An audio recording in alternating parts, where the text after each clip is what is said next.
Yo, Xion is Skuld's nobody.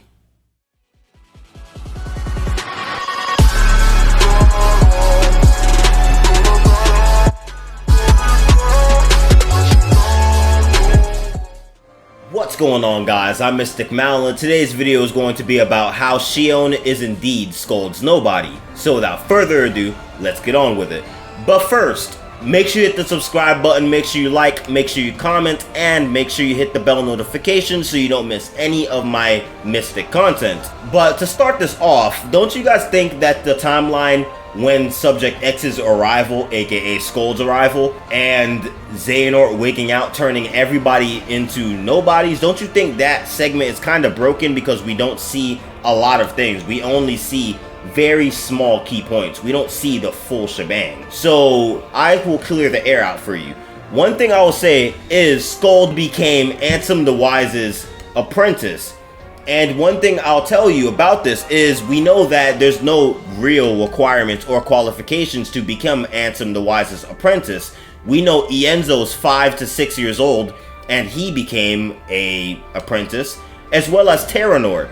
They witnessed the battle between Aqua and Terra, and did he become an apprentice? Yes. No type of requirements whatsoever, no type of qualifications whatsoever. So we know he became an apprentice free and clear. So that just connects completely. Everything was simple and clean, everything was peaches and cream. And after that, we know that he was probably doing certain experiments that Ansem the Wise had to forbid. Remember that scene where Ansem was like, enough, I forbid that. We know that timeline, we know that Skuld, Subject X, was there. But she wasn't a prisoner anymore. She wasn't an experimentation anymore. Now she was a apprentice. And then soon after that, maybe Xehanort went up to Skuld, and that was the first life that Xehanort took. Xehanort turned Skuld into a nobody and released her heart by using his Keyblade that he fully acquired and remembered about himself. We know that he took Skuld's heart and turned her into a heartless and a nobody. And remember, there's a lot of different key points, and I'll give you a scenario that makes you understand it to the fullest. But we know that Lee and Izo was breaking into the castle to meet Skuld. So one thing we have to say is maybe Lee and Iza seen Xehanort do it. He's seen Xehanort release Skuld's heart. So then after that, Lee and Iza ran away and ran to that big computer room where we see all of the organization members laying on the floor with heart from body, and they become nobodies. We see Ienzo laying on the floor, Alias laying on the floor, Dylan laying on the floor. We see Lee laying on the floor.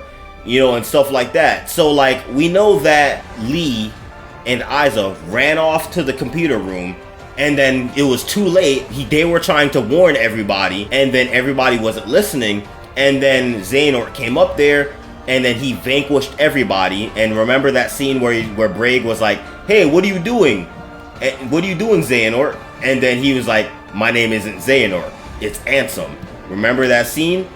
It all connects now, like a sandwich. It all connects. And we know that Skuld's heart was getting released. And we know that when your heart is released by a Keyblade, we know that you're guaranteed to be a nobody and a heartless.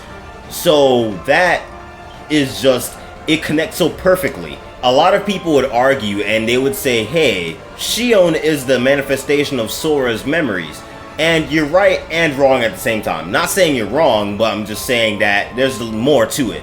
Because remember, it's not just a manifestation of Sora's memories. It's a goulash of memories. Because remember, Sora's heart isn't the only inhabitant in Sora's body.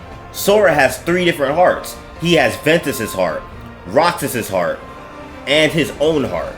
So one thing you have to really take account for is it's not just the manifestation of Sora's memories, because everybody sees Xion differently. Some people see Xion as Sora. Some people see Xion as Kairi. For example, Roxas. Roxas sees Xion as Kairi. And then you even got Axel over here seeing Kairi as Xion. So it just really just depends on who you are and who's your relationship with that person. But it's the manifestation of Ventus's memories, not Sora. And remember, these are all hearts in one person, so it's gonna be a medley of memories. But one thing we have to say is Xion is Skuld's nobody. That's the only thing that makes sense, you know? And there's just so much possibilities. The possibilities are endless. We're in such a juicy season for Kingdom Hearts. And let me know how you feel about this theory. Do you like the theory? Do you have anything to add on? Do you have anything to disagree with? And I can talk to you. I can converse with any of you in the comment section below. I love how active you guys are with stating your feelings about the video and stuff like that. Like, I appreciate it so much. It helps with motivation, and I love hearing every single one of you. I'm looking forward to see the comment section of this video. But thank you so much for watching. Make sure you subscribe, make sure you like, make sure you comment, make sure you share with your friends, as well as hit the notifications bell to not miss any of our Mystic content. Peace.